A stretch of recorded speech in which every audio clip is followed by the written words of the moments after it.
اللهم صل على سيدنا محمد يا رب صل وسلم.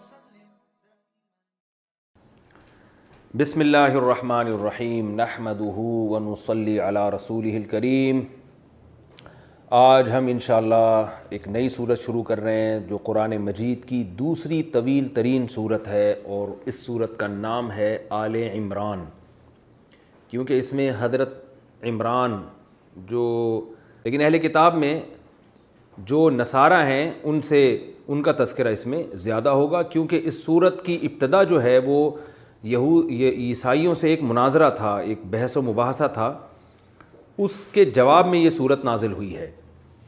تو اس میں آپ نے دیکھا سورہ بقرہ میں یہودیوں سے زیادہ خطاب تھا، اور آل عمران میں انشاءاللہ آپ دیکھیں گے کہ اہل نصارہ کا زیادہ تذکرہ ہوگا، اور اس کا شان نزول میں بتاؤں گا کہ اس کی وجہ کیا ہے. پہلے ہم اس رکوع کا لفظی ترجمہ پڑھیں گے، مختصر گرامر، اور پھر انشاءاللہ اس کی تفسیر ہوگی. تو یہ سورہ آل عمران کا پہلا رکوع ہے، اور سورہ یعنی جو تیسرا پارہ ہے اس کا 9واں رکوع ہے یہ. جی ہاں، تیسرے پارے کا 9واں رکوع اور سورہ آل عمران کا پہلا رکوع. اعوذ باللہ من الشیطان الرجیم، بسم اللہ الرحمن الرحیم. الف لام میم، اللہ اعلم بمرادہ، اللہ خوب مطلب جانتا ہے اس کا مفہوم کیا ہے. اللہ لا الہ، اللہ وہ ذات ہے، لا الہ الا ہو، کہ اس کے سوا کوئی عبادت کے لائق نہیں. الحی، زندہ ہے، القیوم، ہر چیز کو تھامنے والا ہے. قیم، اثر میں قیم کا جو لفظ ہے نا، یہ کہتے ہیں نگہبان، جو سب کا محافظ ہو، تھامنے والا ہو. اسی وجہ سے قرآن مجید میں اور احادیث میں جو شوہر ہے، مرد کا جو گھر کا سربراہ ہے، اس کو بھی قیم کہا گیا ہے، یعنی سربراہ. قوامون علی النساء ہے نا سورہ بقرہ میں، کہ مرد قوامون ہیں عورتوں پر، یعنی سربراہ ہیں. تو قیم سربراہ، وہ سربراہ جو ذرا تھامنے والا ہو، سب کو لے کے چلنے والا ہو. تو نگہبان، حاکم، ان تمام الفاظ سے اس کا ترجمہ کیا جاتا ہے. القیوم، زمین اور آسمان کو تھامنے والا، ان کے نظام کو چلانے والا. نزل علیک الکتاب، اس نے نازل کی ہے آپ پر کتاب کو، بالحق، کی حق کے ساتھ. مصدقاً، یہ کتاب تصدیق کرنے والی ہے، لما، ان کتابوں کی، بین یدیہ، جو اس کے سامنے ہے. جو ماضی میں جو چیز ہوتی ہے عربی میں اس کو سامنے کہا جاتا ہے، کیونکہ ماضی آپ کے سامنے ہوتا ہے، فیوچر آپ کی نظروں سے اوجھل ہوتا ہے.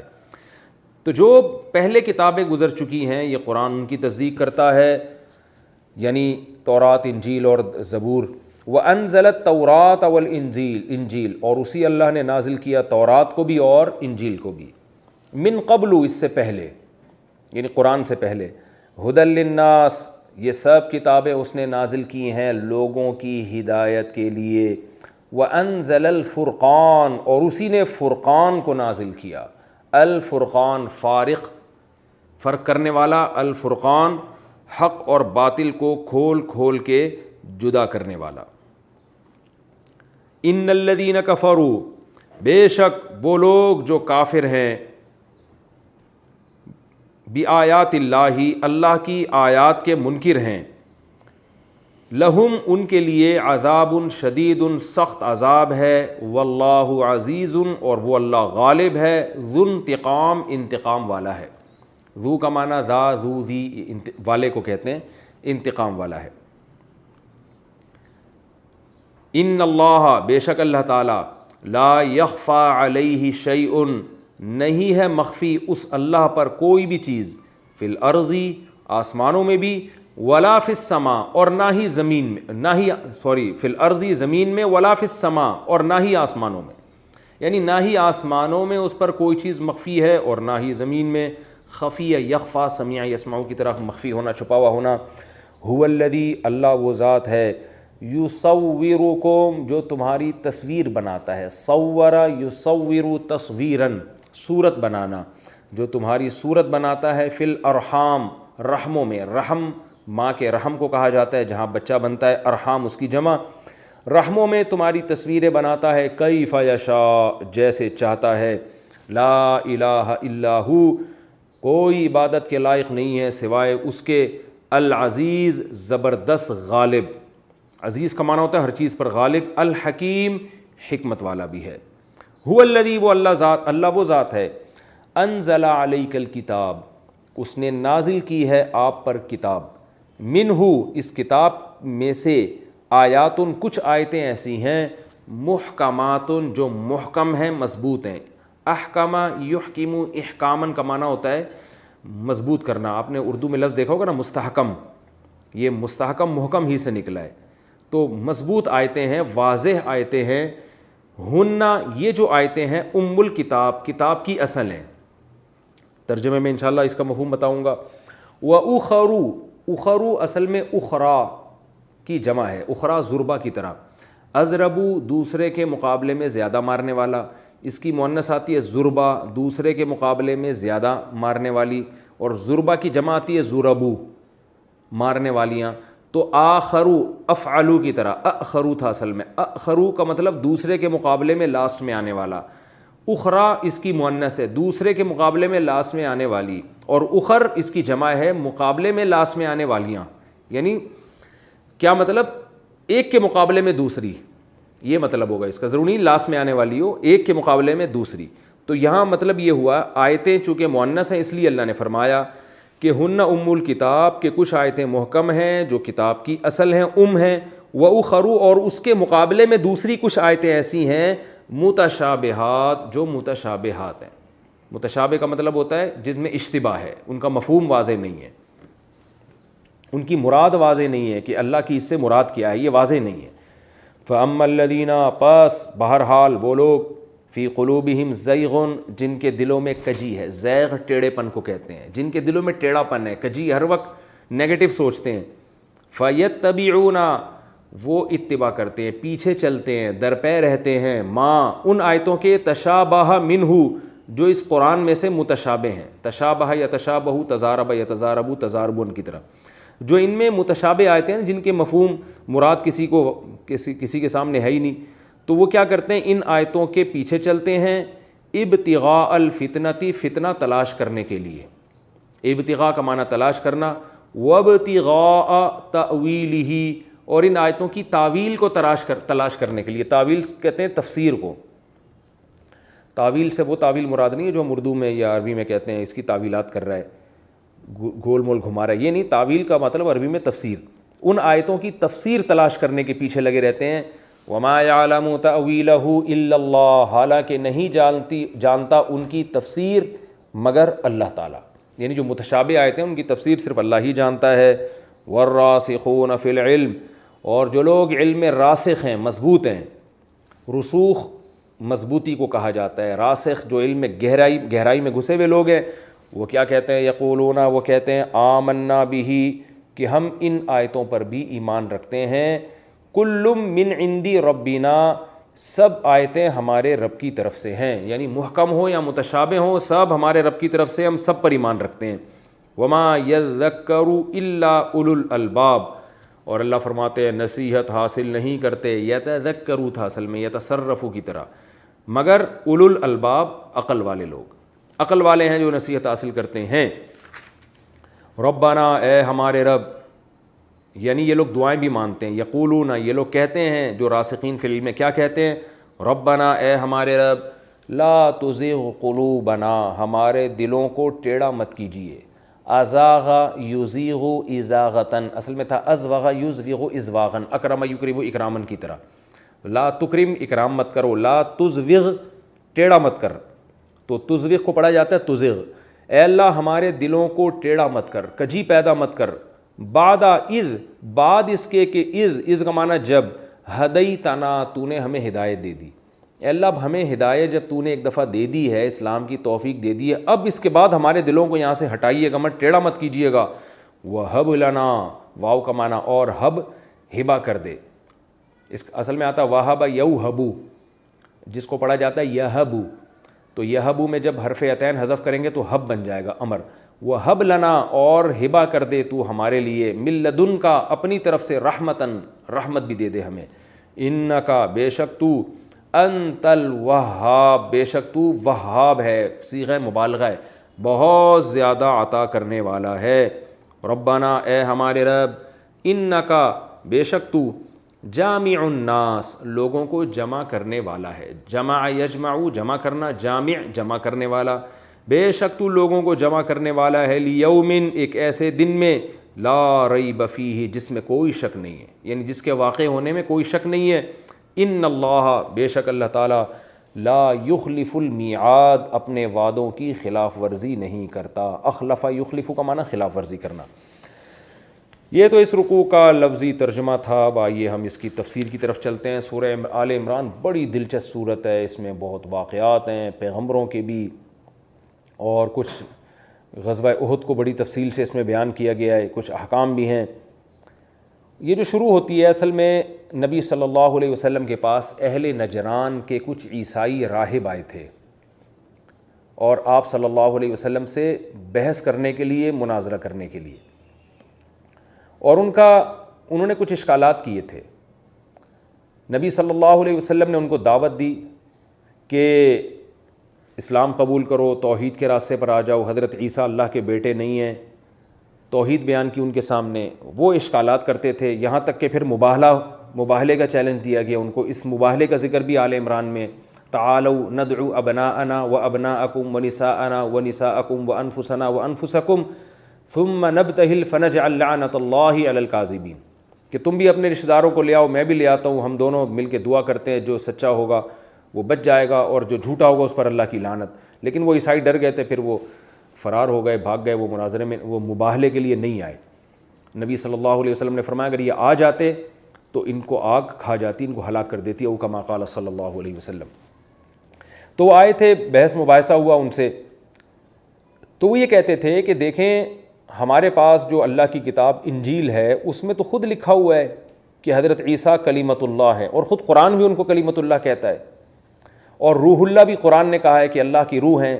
تورات میں بھی لکھا ہے کہ انجیل میں بھی لکھا ہے کہ حضرت عیسیٰ علیہ السلام روح اللہ ہیں، اللہ کی روح ہے، اور قرآن میں بھی لکھا ہے کہ روح اللہ ہیں اور کلیمت اللہ ہیں، اللہ کا کلمہ بھی ہیں، اللہ کی روح بھی ہیں۔ اور بعض حضرات کا یہ بھی دعویٰ تھا، بعض روایتوں میں آتا ہے کہ ابن اللہ کا لفظ بھی وہاں لکھا ہوا ہے انجیل میں، ابن اللہ، ابن کہتے ہیں بیٹے کو، اللہ کے بیٹے۔ تو یہ سب چیزیں تو خود لکھی ہوئی ہیں، تو جو روح ہوتی ہے وہ تو اسی کا باڈی کا حصہ ہوتی ہے، جیسے میری روح تو میرے جسم کا ایک حصہ ہے۔ تو لہذا حضرت عیسیٰ علیہ السلام کو جو ہم نے اللہ کے ساتھ الوہیت میں شریک کیا ہے، تو یہ اللہ سے الگ نہیں ہے، بلکہ اللہ ہی کا ایک معاذ اللہ پارٹ ہے، اللہ کا ایک حصہ ہے، اور اللہ کا بیٹا ہے۔ اور کلمت اللہ کا مطلب اللہ نے کلام کیا، تو اللہ کی کلام جو ہے نا یہ مجسم شکل میں ہمارے پاس آیا، اور کسی کا بھی کلام جو ہے نا وہ اس کے علاوہ کوئی دوسری چیز نہیں ہوتی، وہ اسی کی ایک صفت ہوتی ہے۔ تو حضرت عیسیٰ ابن مریم گویا اللہ ہی کی ایک صفت ہے کہ اللہ نے کلام کیا، اور وہ کلام جو ہے مجسم ہو کے ہمارے سامنے، یعنی ظاہری شکل میں وہ جسم ہے، حقیقت میں وہ جسم نہیں ہے، حقیقت میں وہ اللہ کا کلام ہے، اور کلام کسی کا بھی غیر نہیں ہوتا۔ تو اس طرح کی باتیں تو قرآن میں بھی ہیں اور تورات میں بھی ہیں۔ تو ان باتوں کا ان آیتوں میں جواب دیا گیا، اور توحید بیان کی گئی کہ تم جو حضرت عیسیٰ ابن مریم کو مصیبتوں میں پکارتے ہو، ان کو بھی تعویلات کر کے معبود کہتے ہو، یہ معبود کہنا درست نہیں ہے۔ تو عیسائیوں کا وفد سامنے بیٹھا تھا، اور آپ صلی اللہ علیہ وسلم پر یہ آیتیں نازل ہوئیں کہ آپ ان کو یہ اللہ کی طرف سے کلام پڑھ کے سنا دیں۔ الف لام میم، اللہ اعلم بمرادہ، اللہ اس کی مراد جانتا ہے۔ اللہ لا الہ الا ہو، اللہ وہ ذات ہے کہ اس کے سوا کوئی عبادت کے لائق نہیں۔ کیا مطلب؟ عیسیٰ ابن مریم معبود نہیں ہے۔ اب یہاں جب بھی لا الہ کا مطلب ہوگا تو اس کا مطلب لا الہ میں الوہیت کی نفی جو ہو رہی ہے حضرت عیسیٰ ابن مریم سے ہو رہی ہے۔ لا الہ الا ہو، اللہ وہ ذات ہے، لا عیسیٰ ولا موسیٰ، نہ تو عیسیٰ وہ ذات ہے کہ جس کے سوا کوئی معبود نہ ہو، اور نہ موسیٰ، بلکہ صرف اللہ کی ذات ہے جس کے سوا کوئی عبادت کے لائق نہیں۔ الحی، جو زندہ ہے، صرف اللہ کی ذات ہے جو ہمیشہ سے ہے، ہمیشہ رہے گا۔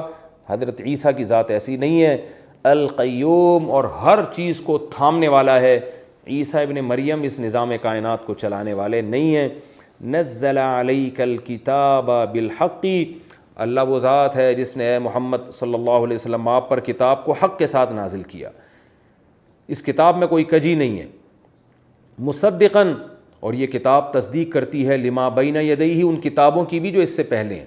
تو اس میں عیسائیوں کو خطاب کیا جا رہا ہے کہ محمد صلی اللہ علیہ وسلم کوئی نیا دین لے کر نہیں آ رہے، کیونکہ جب کوئی نئی چیز آتی ہے تو اس کا ایکسیپٹ کرنا لوگوں کے لیے بہت مشکل ہوتا ہے۔ اگر آپ صلی اللہ علیہ وسلم آ کے پرانے پیغمبروں کا انکار کر دیتے تو پھر عیسائیوں کے لیے بہت بڑی آزمائش کھڑی ہو جاتی کہ یہ درست ہیں یا وہ درست ہیں، جتنے دلائل ان کے برحق ہونے پر ہیں اتنے ہی ان کے برحق ہونے پر بھی ہیں، تو یہ بہت کنفیوژن ہو جاتی۔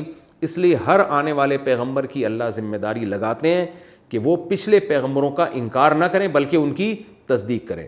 تو فرمایا کہ یہ کتاب تصدیق کرتی ہے تورات اور انجیل کی بھی۔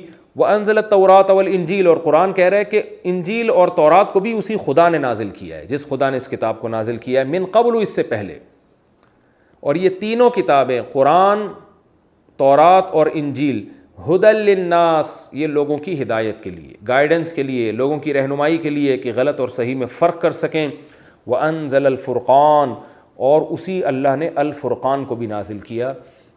قرآن کو اللہ نے پہلے بتا دیا کہ اس نے قرآن نازل کیا، اس کے بعد اللہ نے اسی قرآن کو ایک دوسرے نام سے تعبیر کیا، الفرقان۔ یعنی قرآن کی یہ صفت ہے، یہ حق اور باطل میں ایسے فرق کر دیتی ہے کہ دودھ کا دودھ اور پانی کا پانی۔ یعنی تم اگر تورات اور انجیل کی کچھ باتوں سے کنفیوز ہو رہے ہو کہ اس کا مفہوم کیا ہے، تو آؤ قرآن پڑھو، قرآن تمہیں بتائے گا اس کا مفہوم کیا تھا، تم نے ان کا غلط مفہوم بیان کیا، جیسے کہ کلمۃ اللہ اور روح اللہ کا۔ تو اس لیے الفرقان سے تعبیر کیا قرآن مجید کو۔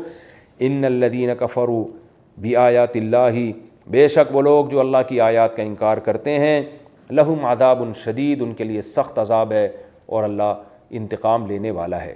اس میں بتا دی اللہ تعالیٰ نے کہ اللہ نے تورات بھی نازل کی، انجیل بھی نازل کی، قرآن بھی نازل کیا۔ تو اب یہ معاملہ اتنا ہلکا نہیں ہے کہ جو چاہے اللہ کے اس دعوے کو مان لے اور جو چاہے انکار کر دے، ایسا نہیں ہے۔ جیسے تورات کا انکار کفر ہے، انجیل کا انکار کفر ہے، اسی طرح قرآن مجید کا انکار بھی کفر ہے۔ تو اس میں جو لبرل لوگ ہیں، جو مذہب کو نہیں مانتے، نام نہاد لبرل لوگ جو کہتے ہیں کہ مذہب کوئی ضروری نہیں ہے، ان لوگوں پر بھی رد ہے کہ اللہ جب پیغمبروں کو بھیجتا ہے اور کتابوں کو بھیجتا ہے، اس لیے نہیں کہ جو چاہے ایمان لائے جو چاہے انکار کرے، بلکہ اس میں اللہ کا بڑا سخت معیار ہے۔ جو بھی ان آیتوں کا انکار کرے گا ان کے لیے سخت عذاب ہوگا، اور اللہ انتقام لینے والا ہے۔ اللہ کی ایک صفت ذو انتقام بھی ہے کہ جہاں معاف کرنے والا ہے وہاں انتقام لینے والا بھی ہے۔ ان اللہ لا یخفی علیہ شیء فی الارض ولا فی السماء، بے شک اللہ وہ ذات ہے کہ اس پر آسمانوں اور زمین کی کوئی چیز مخفی نہیں ہے۔ یہ اصل میں بزبان حال عیسائیوں کو سمجھایا جا رہا ہے کہ یہ صفات عیسیٰ ابن مریم کی نہیں ہیں۔ تم جو حضرت عیسیٰ کو دعاؤں میں پکارتے ہو اور ان سے مرادیں مانگتے ہو اور ان کو مشکل کشا حاجت روا سمجھتے ہو، تو معبود ہونے کے لیے ضروری ہے کہ اس کا علم کامل ہو۔ تو یہ علم عیسیٰ ابن مریم کا کامل نہیں تھا، ورنہ وہ اپنے آپ کو یہودیوں سے بچا لیتے۔ ان کو پتہ ہوتا کہ فلاں موقع پر مجھے سولی پہ لٹکانے کی کوشش کی جائے گی، ان کو تو اللہ نے بچایا ہے، ان کا علم کامل نہیں تھا۔ ان اللہ لا یخفی علیہ شیء، صرف اللہ وہ ذات ہے کہ جس پر نہ کوئی زمین کی چیز مخفی اور نہ آسمانوں کی۔ هو الذی یصورکم فی الارحام، اللہ وہ ذات ہے جو تمہیں ماؤں کی رحموں میں تمہاری صورت بناتا ہے۔ عیسیٰ وہ ذات نہیں ہے۔ حضرت عیسیٰ علیہ السلام میں یہ طاقت نہیں تھی کہ وہ ماں کے پیٹ میں تمہیں بناتے ہیں۔ یعنی یہ تو بالکل بدیہی چیزیں ہیں جو عیسائیوں کو سمجھایا جا رہا ہے کہ اتنا کچھ ماننے اور اپنی زبان سے اقرار کے بعد تم کیسے عیسیٰ کو مشکل کشا اور معبود سمجھتے ہو۔ تو اللہ وہ ذات ہے جو تمہیں تمہاری ماں کے پیٹ میں جو صورت چاہتا ہے، کیف یشاء، جیسی صورت چاہتا ہے عطا کرتا ہے۔ لا الہ الا ہو، کوئی عبادت کے لائق نہیں ہے مگر وہی ذات۔ یعنی اتنی صفات کر کے پھر اللہ نے دوبارہ اس کلمے کو ریپیٹ کیا، کوئی عبادت کے لائق نہیں ہے مگر وہ العزیز، ہر چیز پر غالب ہے، چاہے تو سزا دے دے تمہیں، الحکیم، لیکن حکمت والا ہے، سزا نہ دینے میں کوئی حکمت ہے۔ رہا یہ اسکال جو وہ اعتراض کیا کرتے تھے کہ پھر قرآن میں اور تورات اور انجیل میں حضرت عیسیٰ کو کلمت اللہ کیوں کہا گیا، روح اللہ کیوں کہا گیا، اور اس طرح کی اور آیتیں کیوں ہیں؟ تو اللہ نے اس کا جواب دیا، هو الذی انزل علیک الکتاب، اللہ وہ ذات ہے جس نے آپ پر کتاب کو نازل کیا، منہ آیات محکمات، اس میں کچھ آیتیں محکم ہیں، مضبوط کا معنی ان کی مراد بالکل واضح ہے، اس میں کوئی ابہام نہیں ہے، نہ لغوی معنی کے اعتبار سے ابہام ہے، نہ اس لحاظ سے ابہام ہے کہ اس میں اللہ کی مراد کیا ہے۔ جیسے نماز پڑھو، روزہ رکھو، اللہ ہر چیز پر قدرت رکھتا ہے، ختم نبوت کا مسئلہ قرآن نے بیان کیا، اور جنت اور جہنم، یہ بالکل واضح آیتیں ہیں، ان میں کوئی ابہام نہیں ہے۔ اللہ کے فرشتے بھی ہیں اور جنات بھی ہیں، اور شیطان کا جو انکار کیا اس نے آدم علیہ السلام کے سجدے سے، پھر اس کو جنت سے نکالا گیا، آدم علیہ السلام کو جنت سے نکالا گیا اور شیطان کو ہمیشہ کے لیے دھتکار دی۔ یہ جو آیتیں ہیں، یہ نماز کا حکم، زکوٰۃ کا حکم، والدین کے ساتھ حسن سلوک کا حکم، اور عورت کا مال کھانے پر پابندی، اور یتیموں کا مال کھانے پر پابندی، اور تجارت حلال طریقے سے کرو، حرام مت کھاؤ، یہ ساری آیتیں بہت واضح ہیں۔ فرمایا ہن ام الکتاب، یہ قرآن کی اصل آیتیں ہیں۔ اصل کے کیا مطلب؟ یہ اصول ہیں۔ آگے کچھ آیتیں متشابہ ہیں۔ متشابہ کا مطلب ہوتا ہے جن کی یا تو مطلب ہی پتہ نہیں ہوتا۔ علماء نے اس کی دو قسمیں بیان کی، ایک متشابہ المعنی اور ایک متشابہ الکیف۔ معنی کا مطلب یہ کہ جس کا لفظی ترجمہ ہی نہیں پتہ ہمیں، جیسے الف لام میم اور حا میم عین سین قاف اور نون، یہ آیتیں جن کو حروف مقطعات کہا جاتا ہے، ان کا تو اصل مفہوم ہی نہیں پتہ ہے کہ اس کا مطلب کیا ہے، یہ بھی متشابہات میں۔ اور کچھ ایسی ہیں جن کا لغوی مطلب تو ہمیں پتہ ہے، لیکن ان سے اللہ کی پوری مراد کیا ہے، ان کی کیفیت کیا ہے، وہ ہمیں معلوم نہیں ہے۔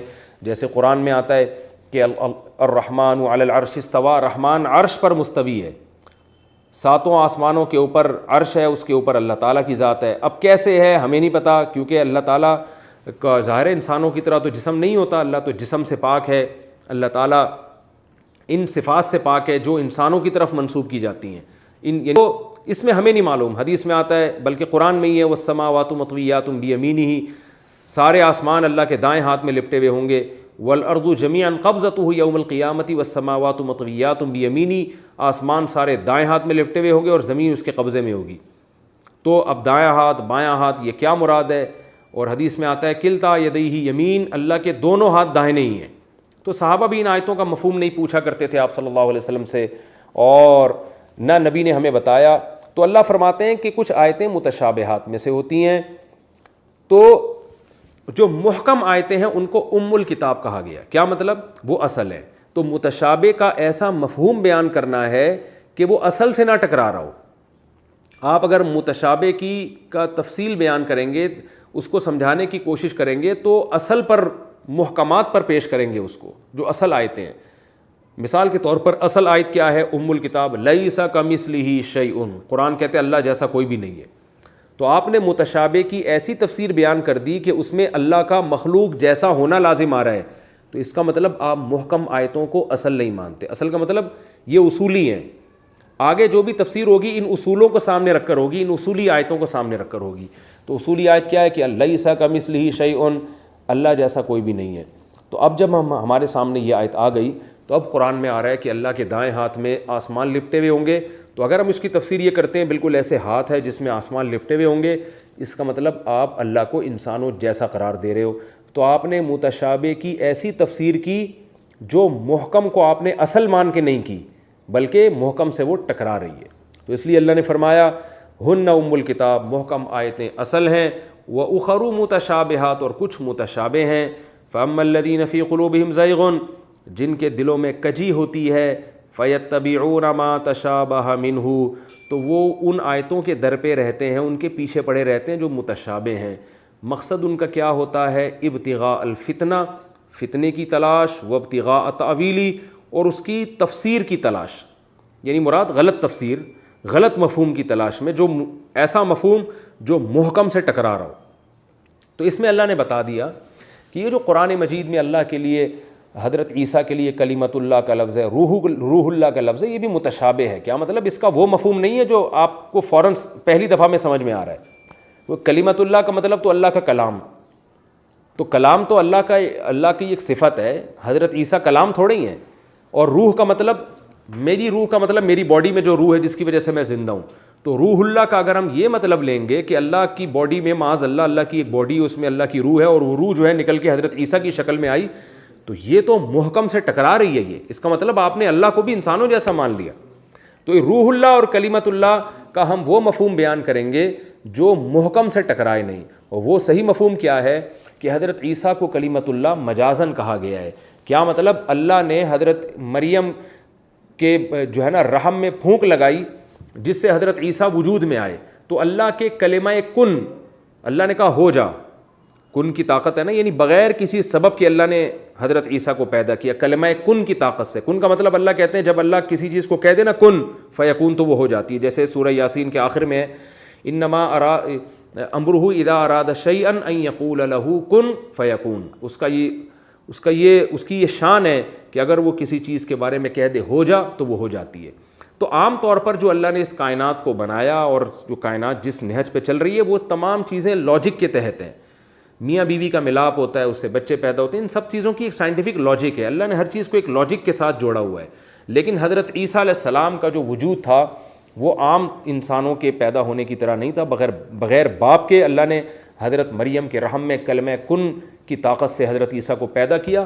تو اس لیے اس کلمہ کن کی طاقت سے پیدا ہونے کی وجہ سے حضرت عیسیٰ کو کلیمۃ اللہ کہا گیا, اللہ کا کلمہ, یعنی اللہ کی وہ مخلوق جو اللہ کے کلمے کی وجہ سے پیدا ہوئی اور اس کی کوئی سائنٹیفک لاجک نہیں تھی. تو یہ کلمہ کن کی طاقت سے پیدا ہونے کی وجہ سے اللہ نے حضرت عیسیٰ کو کلیمۃ اللہ کہا کہ کیا اعزاز دیا, ان کو ایک شرف بخشا, ان کو ایک لقب عطا فرمایا ہے. اسی طرح روح اللہ بھی اسی معنی میں کہا گیا کہ اللہ کی روح, یعنی وہ روح جس کا ظاہری سبب کوئی نہ ہو, یعنی وہ زندگی, وہ حیات جس میں حیات کا کوئی سائنٹیفک سبب نہ ہو بلکہ اس حیات کی وجہ محض اللہ کی ذات ہو, یعنی محض اللہ کی قدرت ہو. دیکھیں ہر چیز اللہ کی قدرت سے ہوتی ہے لیکن اس کی ایک سائنٹیفک لاجک بھی ہوتی ہے. اللہ نے ہر چیز کو اسباب کے ساتھ جوڑا ہوا ہے. مگر حضرت عیسیٰ ایک ایسی روح ہیں, ایک ایسی زندگی ہے, روح کا مطلب حیات, ایک ایسی حیات ہیں جس میں کوئی سائنسی اسباب کا دخل نہیں بلکہ وہ براہ راست اللہ کی وجہ سے پیدا ہوئے, اللہ کی طاقت سے پیدا ہوئے ہیں اور اس میں کوئی ظاہری سبب نہیں تھا. تو اس لیے ان کو اللہ کی روح کہا گیا, یعنی وہ روح جو صرف اللہ کی وجہ سے ہو, صرف اللہ کے کلمے سے ہے اس لیے کلیمۃ اللہ کہا گیا, صرف اللہ کی وجہ سے ہے اس لیے اللہ کی روح کہا گیا. تو یہ متشابہ کا ہم وہ مفہوم بیان کریں گے جو محکم سے نہ ٹکرا رہا ہو. اسی طرح اگر انجیل میں یا تورات میں حضرت عیسیٰ کی پیشگوئی ابن اللہ کی صورت میں ہے تو ابن اللہ سے یہاں مراد اللہ کا بیٹا نہیں ہے بلکہ اپنے محبوب کو بھی بیٹے سے تعبیر کر دیا جاتا ہے. آپ اپنی اسی بڑے عمر کے آدمی کو بھی بعض دفعہ بیٹا کہہ دیتے ہیں, جیسے یعنی ایسی محبت جیسے باپ کو بیٹوں سے ہوتی ہے. تو یہاں ابن اللہ کا مطلب یہ نہیں ہے کہ واقعی اللہ کے بیٹے ہیں, اللہ کا تو لیس کمثلہ شیء, اللہ جیسا تو کوئی ہے ہی نہیں, اور بیٹا باپ کی جنس میں سے ہوتا ہے. بیٹا وہی کچھ خاصیتیں لے کے پیدا ہوتا ہے جو باپ کی ہوتی ہیں, باپ کے ہم مثل ہوتا ہے, باپ کے مشابہ ہوتا ہے. تو اس لیے اللہ نے اگر بیٹا ان کو کہا بھی ہے تو وہ محبوب کے معنی میں, تو کوئی بھی محبوب ہو اس کو اللہ کا بیٹا اس معنی میں کہا جا سکتا ہے. لیکن آج ہم اس لیے منع کریں گے کہ کہیں عیسائی اس کو غلط مطلب میں نہ لے کر جائیں, اس لیے آج آپ کسی کو اللہ کا بیٹا مجازن بھی نہیں کہہ سکتے. تو یہ اللہ نے بتایا, عیسائیوں کو جواب میں کہا کہ متشابہ آیتوں کو مت دیکھو, محکم آیتوں کو دیکھو, اور تم محکم کو چھوڑ کر متشابہ کے پیچھے لگے ہوئے ہو. محکم آیتوں میں کیا ہے؟ لیس کمثلہ شیء, اللہ جیسا کوئی بھی نہیں ہے. لم یلد, نہ اس نے کسی کو جنا, ولم یولد, نہ اس سے کوئی جنا گیا, ولم یکن لہ کفوا احد, کوئی اس کا ہم پلہ نہیں ہے. اور محکم آیتیں کیا کہہ رہی ہیں؟ یصورکم فی الارحام, اللہ ماں کے رحم میں تمہاری تصویریں بناتا ہے, عیسیٰ نہیں بناتے. اس سے پتہ چلتا ہے عیسیٰ علیہ السلام معبود نہیں ہیں. الحی, زندہ ہمیشہ اللہ ہے, عیسیٰ علیہ السلام تو پیدا ہوئے ہیں, ہمیشہ سے تھوڑی ہیں. القیوم, اللہ وہ ذات ہے جو آسمانوں کو تھامنے والی ہے, عیسیٰ ابن مریم نہیں تھامتے. اللہ ہے جس نے تورات اور انجیل اور قرآن کو نازل کیا, عیسیٰ ابن مریم نے نازل نہیں کیا. اور یہ تمام اللہ وہ ہے جس پر جو آسمان اور زمین کی کوئی چیز اس سے مخفی نہیں ہے. عیسیٰ وہ ذات نہیں ہے. تو یہ ساری محکم آیتیں ہیں جو تورات میں بھی ہیں, انجیل میں بھی اس طرح کی آیتیں ہیں, ان کو دیکھ کے چلو. ان کو اتنی ساری آیتوں کو چھوڑ دیتے ہو اور وہ آیتیں جن کے ذو معنی آیتیں ان کے پیچھے پڑھ کر فتنہ پھیلاتے ہو, یہ غلط کام ہے. اس لیے آگے اللہ نے فرمایا فَأَمَّا الَّذِينَ فِي قُلُوبِهِمْ زَيْغٌ, جن کے دلوں میں کجی ہے نا, ٹیڑھا پن ہے, جو حق کے متلاشی نہیں ہوتے, فَيَتَّبِعُونَ مَا تَشَابَهَ مِنْهُ, وہ ہمیشہ متشابہ آیتوں کے پیچھے لگے رہتے ہیں. ابتغاء الفتنة وابتغاء تأویلہ, ان کا مقصد ہی معاشرے میں فتنہ پھیلانا اور ان آیتوں کی غلط تفسیر کو تلاش کرنا.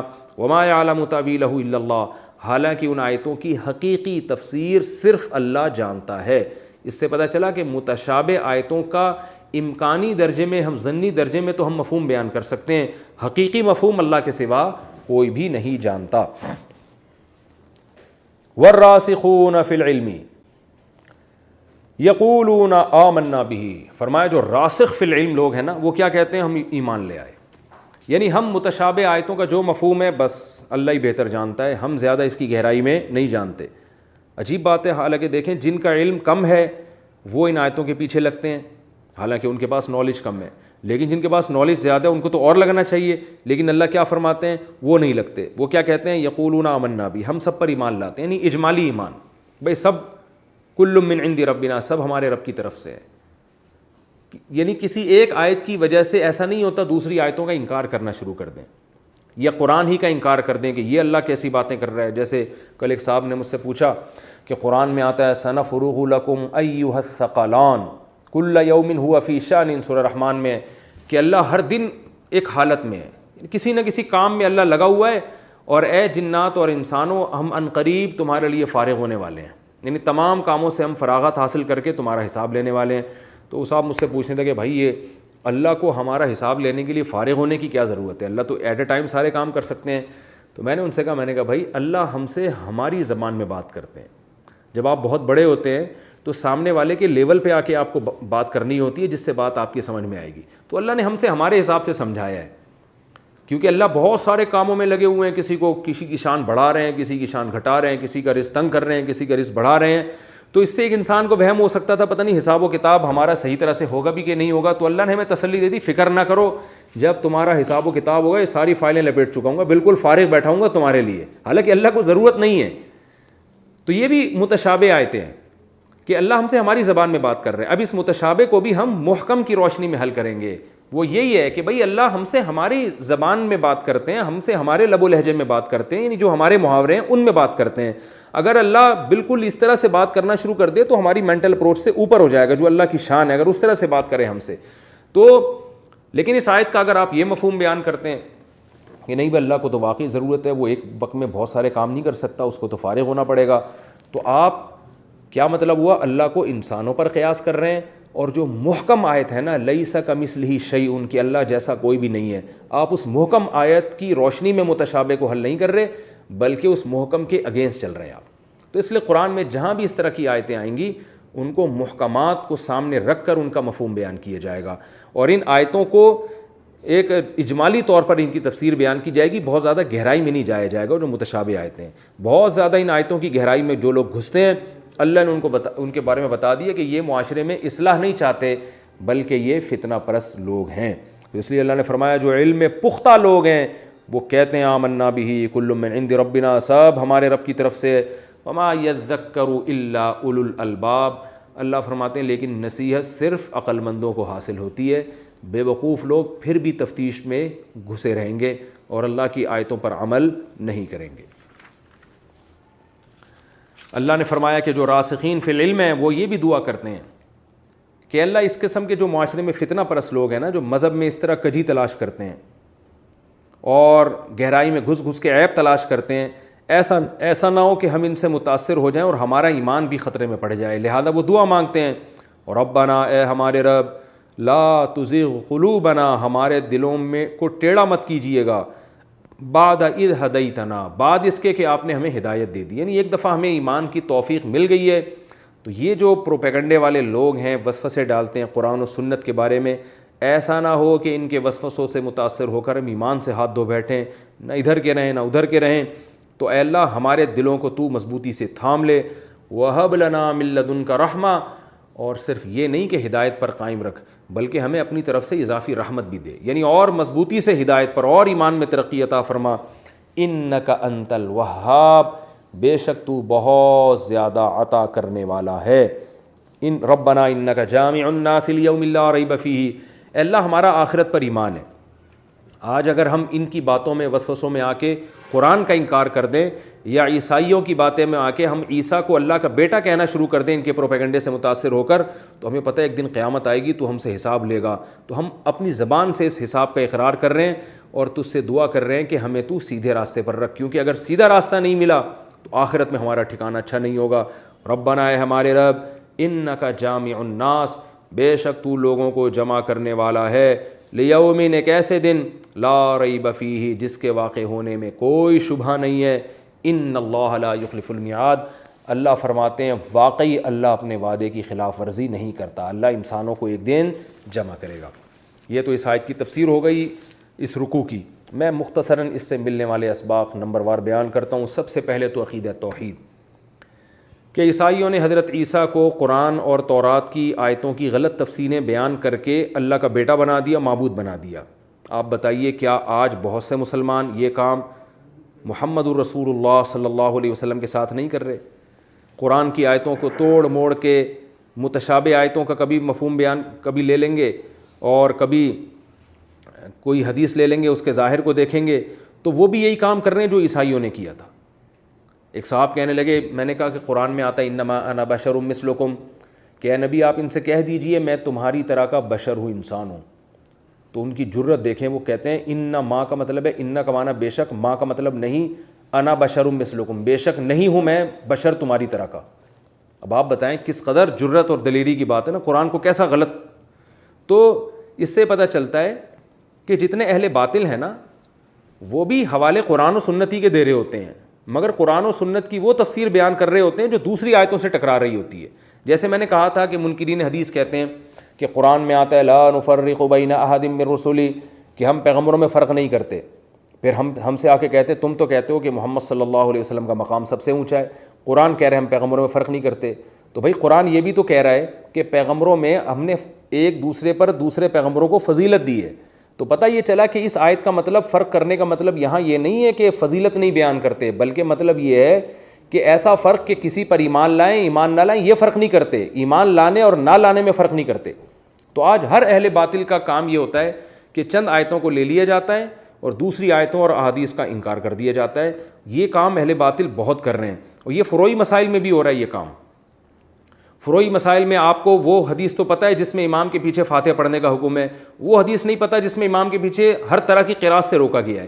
تو کیا ہوتا ہے، ایک حدیث ہوتی ہے لہذا دوسرے فقہا سے بدگمان کیا جا رہا ہوتا ہے، اور دوسرے والے یہی کام کر رہے ہوتے ہیں، وہ ایک حدیث کو دیکھ کر اپنے جو خلاف فقہا ہیں ان کے انکار کر رہے ہوتے ہیں۔